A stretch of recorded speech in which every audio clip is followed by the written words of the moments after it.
My heart I give to you, Lord. You're much more than anything in this world. Nothing compares to you, Lord. You're the King of kings and Lord of all lords. Jesus, you're my love, my strength. My heart longs for a friend like you. Jesus, you're my love, my strength. My heart longs for a friend like you. My heart I give to you, Lord. You're much more than anything in this world. Nothing compares to you. हमनी का देखली जा समृद्धि खातिर आमंत्रण और दूसरा चंगाई खातिर आमंत्रण। आज देखे के सुसमाचार खातिर आमंत्रण। मरकुस पहला अध्याय ओकरा 16 पद से गलील के झील के किनारे किनारे जात समय सीमोन और उनकरा भाई अंद्रियास के झील में जाल डालत देखले, काहे कि वो मछुआरा रहले। यीशु जी उनसे कहले, हमारा पीछे आवाजा, आमंत्रण, हमारा पीछे आवाजा, हम तोहरा के मनुष्य के मछुआरा बनाई। उन्ह लोग से कहले, वो तुरंत जाल के छोड़ के उनकरा पीछे हो गईले। के हई लोग? सीमोन और अंद्रियास। थोड़ा आगे देखे के 19वां वचन। कुछ आगे बढ़ के वो जब्दी के पुत्र याकूब और उनकरा भाई यूहन्ना के नाव पर जाल के सुधारत देखले। वो उन्ह लोग के तुरंत बुलौले और वो अपना पिता जब्दी के मजदूरन के साथ में नाव पर छोड़ के उनकरा पीछे होली हले। आमंत्रण, आवाजा। काहे खातिर जानत हई? हम तो हम लोग के मनुष्य के पकड़े वाला मछुआ बना दे, यानी हम तो हम लोग के सुसमाचार प्रचारक बनाई, आत्मा के जीते वाला हम बनाई। मेहरबानी से ध्यान दें। कुछ लोग पैसा खातिर सेवकाई करेलन, कुछ लोग सोना चांदी खातिर परिश्रम करेलन, कुछ लोग जमीन के संपत्ति के बेच के अपना संपत्ति के बढ़ावे के कोशिश करेलन, और कुछ लोग एक कदम आगे बढ़ के डायमंड खरीदे खातिर परिश्रम करेलन जा, और कुछ लोग नाम कमाए खातिर, प्रसिद्धि कमाए खातिर के परिश्रम करेलन। इस संसार में रहुआ जवन कुछ कमाई वो कुछ हो सकेला। सगरी कमाई में से बढ़ कर के सबसे विशेष हवे आत्मा के कमाइल। आत्मा के कमाई सामान्यतः एगो व्यक्ति जब प्रसिद्धि पा जालन, दुनिया के लोग उनके स्टार कहेला। सिनेमा फील्ड में देखी कॉमन रूप से सितारा शब्द यूज करेलन। एकर अर्थ है कि वो ऊंचा स्थान में चल गईले। यही से स्टार। रुआ कौन स्टार है जानत हैं? स्टार प्रिय रुआ जानीला, बाइबल में भी महान महान लोगन के तुलना स्टार से कईल बाटे। एके पढ़े के आई जा। दानियल के किताब 12 अध्याय। तब सिखावे वाला का चमक आकाश मंडल के जैसे होई, और जे बहुत लोगन के धर्मी बनावेलन ऊ लोग हमेशा तारा के समान प्रकाशमान रहिहन जा। तारा के समान प्रकाशमान हुई हैं। तारा यानी स्टार्स। परमेश्वर की नजर में तारा के है? आज दुनिया की नजर में बहुत से सितारा हमें, बहुत से तारा हमें। बाकी परमेश्वर की नजर में भी कुछ लोग सितारा हमें। तब सिखाए वालन के चमक आकाश मंडल की जैसे होई, और जे बहुत लोग के धर्मी बनावेलन ऊ हमेशा तारा के जैसे चमकत रहिहन जा, तारा के जैसे हमेशा ज्योतिमान होइहन जा। ऐसे बाइबल बतावेले। प्रिय मित्र लोग, हम पूछत हैं कि के स्टार है, अपना आप से पूछी। एक बात ध्यान दें, परमेश्वर कहत हमें आवाजा तोहरा के मनुष्य के पकड़े वाला बना दे, आवाजा हमरा पीछे आवाजा, आत्मा के जीते वाला हम बना दे। बहुत लोगन के सोच ई बाकी आत्मा के जीतल यानी खाली प्रचार करे के बा। ऐसन सोच बहुत लोगन में बा। मेहरबानी से सुनी, कुछ लोग अद्भुत रूप से प्रचार करेलन। सुने वाला बहुत ही आशा और श्रद्धा के साथ वचन के सुनेलन। बाकी पता नहीं काहे वो सुने वालन में उद्धार या फिर उनकरा जीवन में कोनो प्रकार के सुधार ना पावल जाला। कुछ सेवक प्रचार करत ही रहलन, करते रहलन। 2 साल से 5 साल से वो 20 साल से प्रचार करत आवत हवन। 20 साल पहले भी कलीसिया में 100 लोग विश्वासी रहले, आज भी उतने हमें। हम पूछत हैं उनकरा प्रचार से कोनो काम होता? नहीं प्रिय, प्रचार तो करत हमें, बाकी लोगन में कोनो प्रभाव नइखे पड़त। सचमुच उनकरा प्रचार में प्रभाव भइला से कलीसिया काहे अब तक बढ़ल नहीं? उन्नति के बिना काहे कलीसिया अब तक कैसने रह गई? बिना बढ़ोतरी के प्रचार तो करत हमें, बाकी उ संदेश लोगन के अंदर सुधार ना लियावला के कारण रउआ जानत हई। वो प्रचारक लोग के जीवन में और संदेश में अंतर होला। ऐसे रउआ प्रचार करत हई, बाकी वो प्रचार के अनुसार और जीवन ना होखला से वो लोगन में प्रभाव ना डाली। यानी हो सकेला रउआ प्रचार ना कर पावली, बाकी राउर चाल चलन वचन के अनुसार होई तो राउर जीवन बहुत लोग के जीवन खातिर सुधार लेके आई। प्रिय हमार बड़का भैया उद्धार पौले, उद्धार के अनुभव अद्भुत बाटे। हमार भाई जब MBBS के पढ़ाई कैले, एगो चर्च में वो जात रहले। वो कलीसिया में जाके हमार भाई साहब वहां के पास्टर के संदेश नियमित रूप से सुनत रहले। प्रियो, वो पास्टर के संदेश के जरिए वो उद्धार ना पौले। सुंदर गवाही हवे। जब वो MBBS के पढ़ाई करत रहले और समय समय से कलीसिया में जात रहले, पास्टर के संदेश सुनत रहले, बाकी वो पास्टर के संदेश उनकरा जीवन के ना बदलस। प्रिय, फिर रउआ कैसे उद्धार पौली पूछला से तब वो अद्भुत उत्तर दिहले।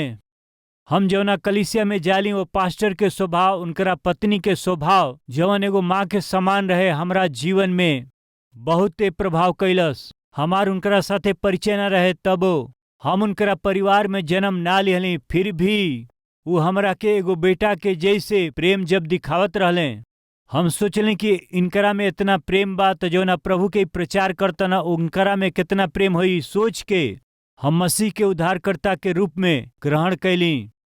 प्रियो, समझ में आयल। हमार भाई कहले हम कोनो संदेश के सुन के उद्धार ना पौली, तो फिर प्रचार करे वाला के जीवन के ध्यान से देख के हम उद्धार पौली। वैसे ही प्रिय भाई, प्रिय बहन, प्रचार के जरूरत ना हुए। रौरी पति और पत्नी में सुधार आवे के बाद, तो रौरी बच्चन में सुधार आवे के बाद रउआ के प्रचार के जरूरत नहीं के।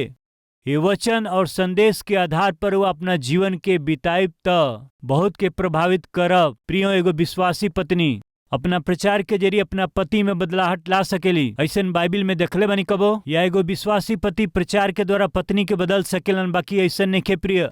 एगो विश्वासी पति और एगो विश्वासी पत्नी अपना अपना विश्वास के जरिए, कौन सा विश्वास? कर्म रहित विश्वास नहीं, कर्म सहित विश्वास के जरिए अपना पति या पत्नी में सुधार लेके आवेलन।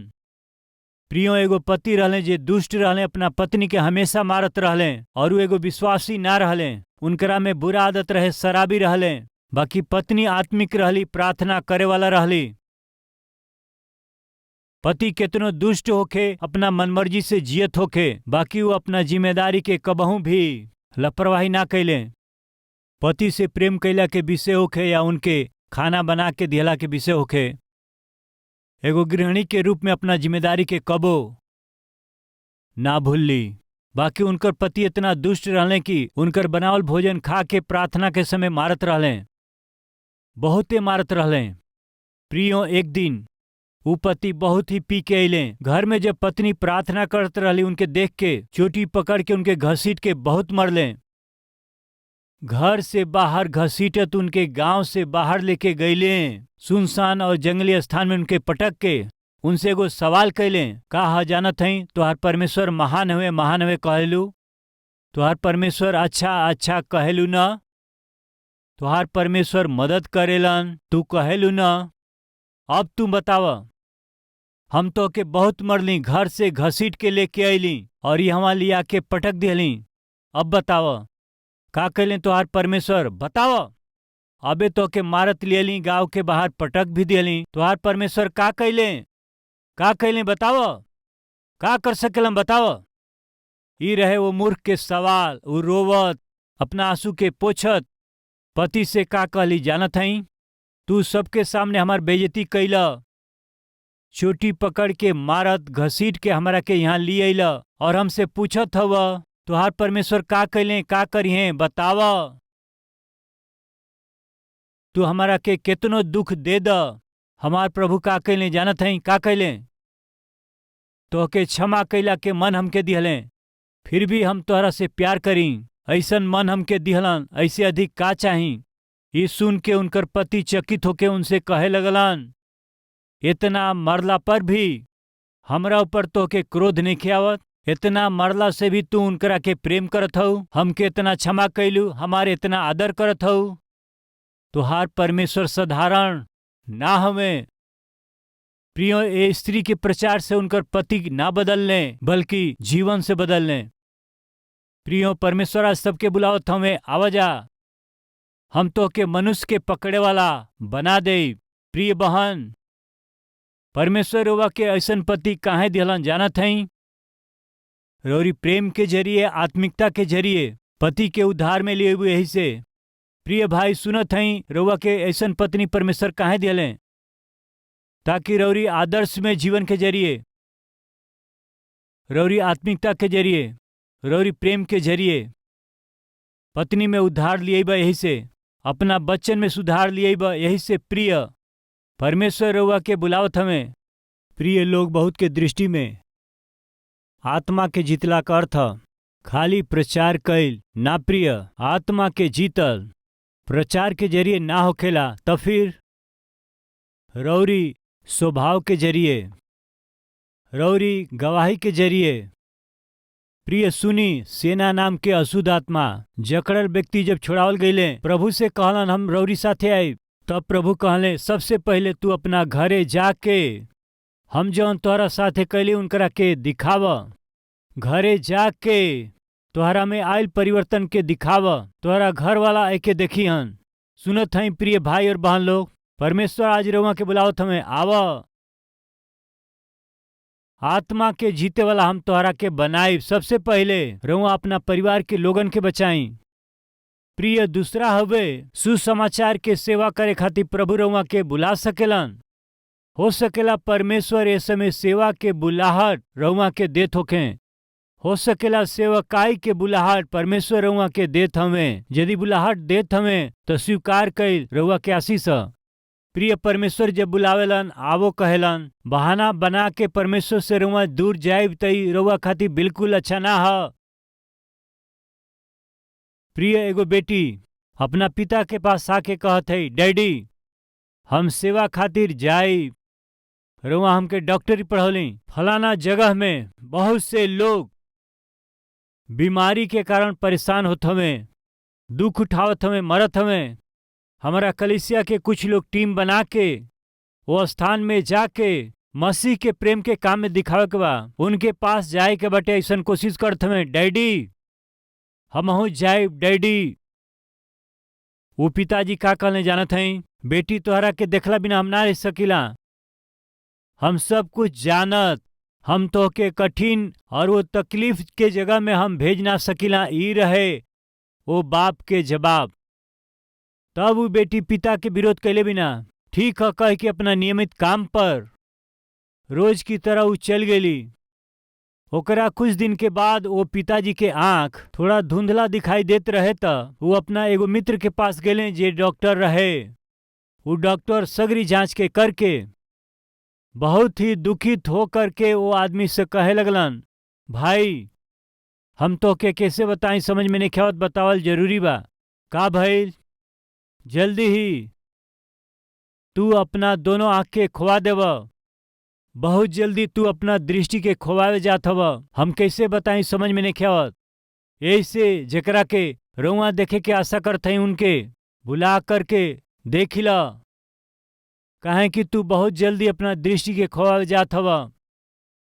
वो व्यक्ति जौन सामने बैठल रहले जेकर आंख जाए वाला बाटे, वो पिताजी शांत बैठल रहले, उनकर आंख से आंसू आवत रहे।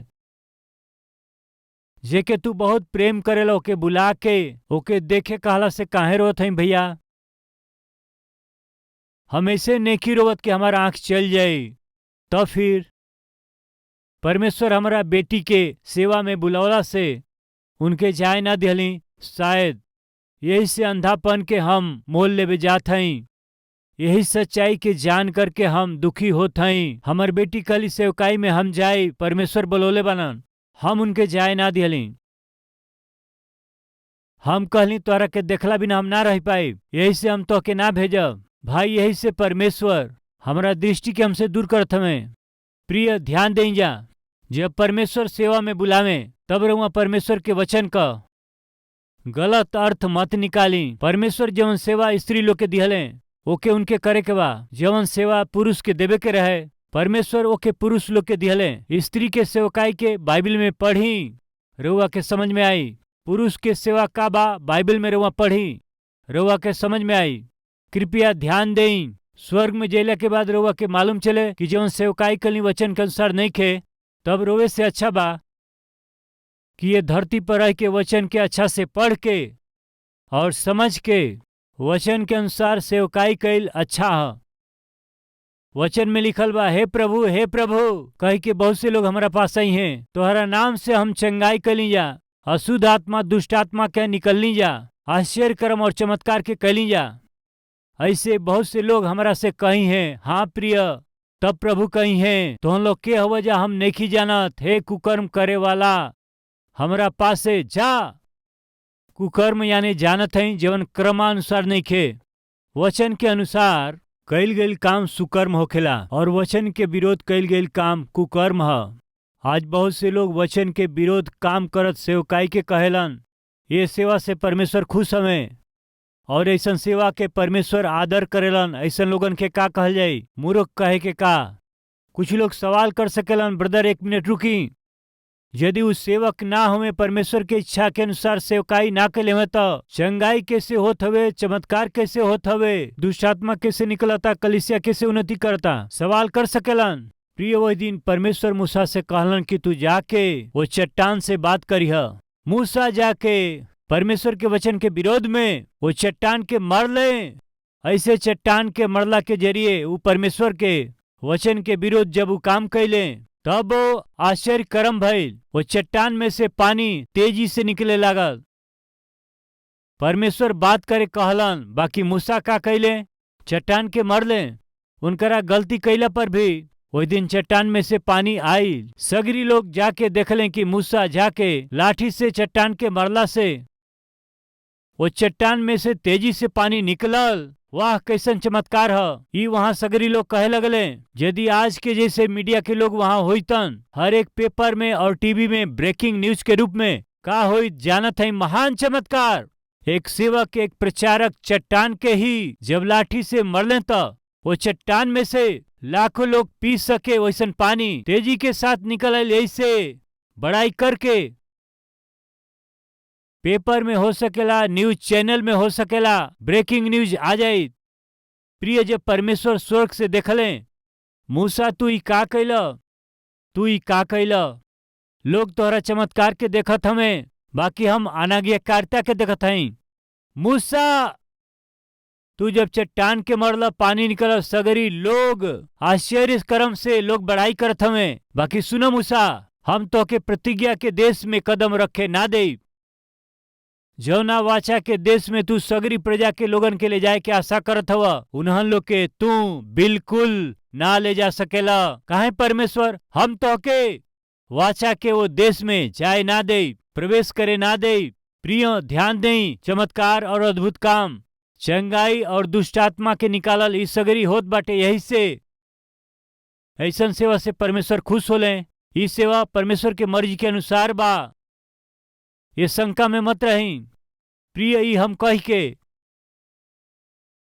चंगाई करे वाला वो पास्टर लोगन खाती होखे परमेश्वर के महान सामर्थ्य से, परमेश्वर के इच्छा के अनुसार आश्चर्य कर्म चमत्कार और अद्भुत काम करे वालन के और दुष्ट आत्मा निकाले वालन के कभी भी सतीश कुमार विरोध ना करेलन। जौन वचन के अनुसार, परमेश्वर की इच्छा अनुसार, परमेश्वर के कहला अनुसार सुसमाचार प्रचार करे, वचन के प्रचार करे, कलीसिया की स्थापना करे या सेवकाई करे, सतीश कुमार निश्चय खुश होखेलन, प्रसन्न होखेलन, ऐसन लोगों के उत्साहित करेलन। बाकी जे लोग वचन के विरोध जिएला, जौन वचन में नहीं खे ओकरा के उ करेला, यह परमेश्वर के मर्जी है कहे वालन के सतीश कुमार बिल्कुल पसंद ना करेलन। प्रियो ऐसन लोगन के परमेश्वर बाइबिल में कहले कि वही दिन बहुत से लोग हमारा पास में आके, प्रभु हमहन तोहरा नाम से दुष्ट आत्मा के निकलली हई जा, हम तोहरा नाम से आश्चर्य कर्म कैले हई, तोहरा नाम से भविष्यवाणी कैले हई जा, तोहरा नाम से ये सब हमनी का कैली हैं जा। यीशु मसीह के जवाब कहा जानत हई, हे कुकर्म करे वाला, हमारा पास से जा, तू के हुआ हम नहीं जानत। वही दिन ये बात के प्रभु से सुनला से अच्छा बा कि आज ही प्रिय भाई और बहन लोग वचन के अनुसार जी के सेवकाई के रवा करी। प्रिय आज बहुत लोग के मन में बहुत सवाल बा, जैसे शेर के देख के लोमड़ी लोहा से दाग के अपना शरीर में धब्बा बनौली, वैसे ही आज बहुत से लोग एक दूसरा के देख के नकल करत हवे। सावधान, जौना दिन स्वर्ग में जाई वही दिन स्वर्ग के द्वार बंद हो जाई। बंद कैल दरवाजा के आगे जाके अपन धब्बा दिखावल कोनो फायदा नहीं खे। प्रिय भाई और बहन, वचन ही आधार है। वचन के अनुसार जी के वचन के अनुसार सेवकाई कैला से ही आशीष मिली। प्रिय औरत लोग के जौन सेवकाई चाहे प्रभु देले बाणे, और जौन सेवकाई पुरुष के देले हमें के कौन सेवकाई करे के बा ये पवित्र शास्त्र में परमेश्वर देले हमें। यदि वहाँ सत्य के जाने के आशा करब त सत्य के बतावे खातिर पवित्र आत्मा परमेश्वर तैयार हमें। पवित्र आत्मा परमेश्वर सत्य के बताई हैं। ऐसा आशा कैला पर भी असत्य के थाम करके आपन मर्जी पूरा करे वाला लोग भी हमें, चाहे जवन कुछ होके सुनी। परमेश्वर बुलावत हमें काहे खातिर? आत्मा के जीते खातिर के। वो परिवार में और परिवार के बाहर हो सकेला। ये परिवार में सबकर जिम्मेदारी है। प्रिय आत्मा के जितला के जिम्मेदारी पति के ऊपर बा, पत्नी के ऊपर बा, वैसे ही हम सबके ऊपर बा। अंत में बच्चन लोग के भी जिम्मेदारी बा। सुसमाचार और वचन के प्रचार कैल, परमेश्वर के दिहल गईल सेवकाई के कैल, वो परमेश्वर के इच्छा के अनुसार होखे।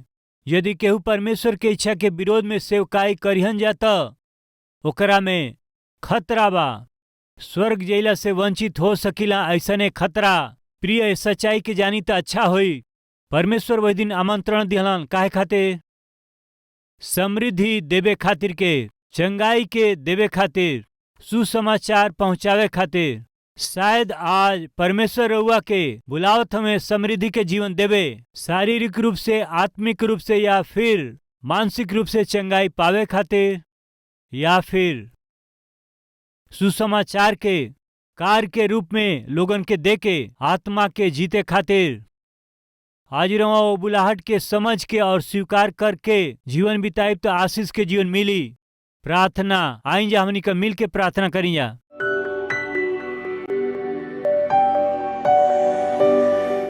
महान पवित्र प्रेमी पिता परमेश्वर, सीधा और साफ रवा बात कैले हैं। बहुत से विषय में, बहुत समय, बहुत से लोगन खातिर रउआ आमंत्रण दिहली, बुलौली, बुलाहट दिहली। कब कब के बोलौली और बुलाहट के दिहली, आमंत्रण देले हैं। सीधा और साफ हमनी से रहुआ बतौली। हे पिता, यही से राउर धन्यवाद।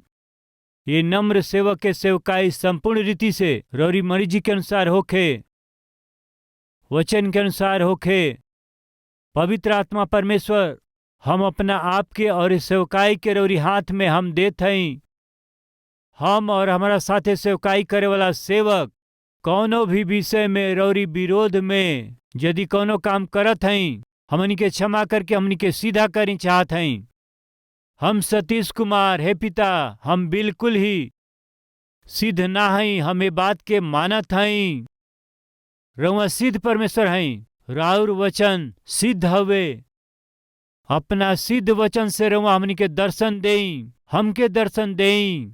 वचन के अनुसार जीवन बिता के सेवकाई के अनुग्रह देई। यीशु के नाम से मांगत हई पिताजी, आमीन।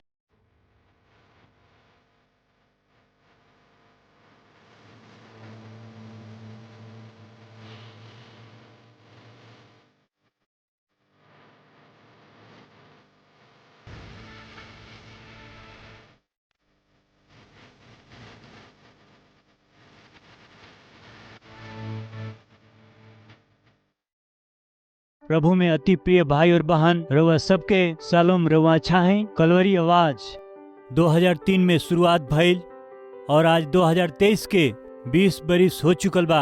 प्रिय रउआ ये टीवी प्रोग्राम से प्रेम कैली, प्रोत्साहित कैली, प्रार्थना कैली और उतने नहीं अपना भेंट के जरिए रउआ सब मदद कैली। यही से हम रउआ सबके पूरा दिल से धन्यवाद करत हई।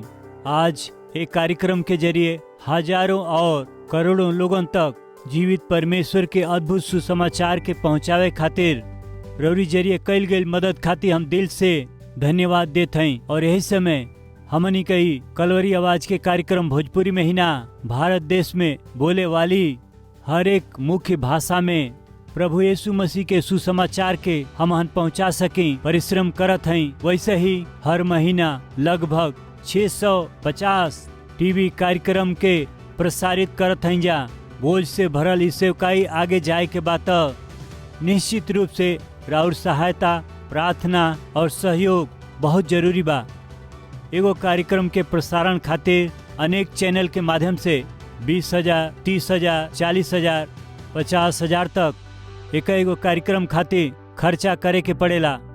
प्रभु यदि रउआ के अगुवाई करें तो ये टीवी कार्यक्रम के मदद करे खातिर रौरी मन में बोझ दिहला से निश्चय प्रार्थना करके ये सेवकाई के मदद करी। हम चाहत हैं प्रिय हैदराबाद में हर शनिवार के होखे वाला स्पॉन्सर मीट में रउआ शामिल होके रौरी परिवार की ओर से एगो टीवी कार्यक्रम के सहायता कैला के जरिए सुसमाचार के लाखों लोगन तक पहुंचाई। हम विनती करत हैं प्रिय ये हफ्ता में परिवार में केहू को जन्मदिन बाका या परमेश्वर रौरी जीवन में कोनो शुभ काम कैले हमें का, रौरी प्रार्थना के जवाब देले हमें का, देले हुआ अंतकार धन्यवादी होके कलवरी आवाज के मदद करब या परमेश्वर संतान के आशीष देले, नामकरण करे के होके, अक्षर अभ्यास करे के हो, अन्न सेवन करे के होके, ये शुभ काम के हमारा हाथ के जरिए रौरी बच्चन के जीवन में करवावे के आशा करत हैं। तो शनिवार के कलवरी के आवाज के सहायता करके रौरी जीवन के शुभ काम के हमारा साथे खुशी मनावे खातिर रउआ सबके हम प्रेम से स्वागत करत हैं। यानी हमारा परिश्रम में रउआ सहभागी होके अपना खुशी के बांटी, रौरी खुशी में हम सहभागी होके रौरी खुशी के पूरा करे के बा। दिल से चाहत हम ये अद्भुत परमेश्वर के सुसमाचार के संसार के पहुंचावे के प्रक्रिया में रौरी प्रार्थना और उत्साह के चाहत हम प्रभु में राउर प्रिय सतीश कुमार।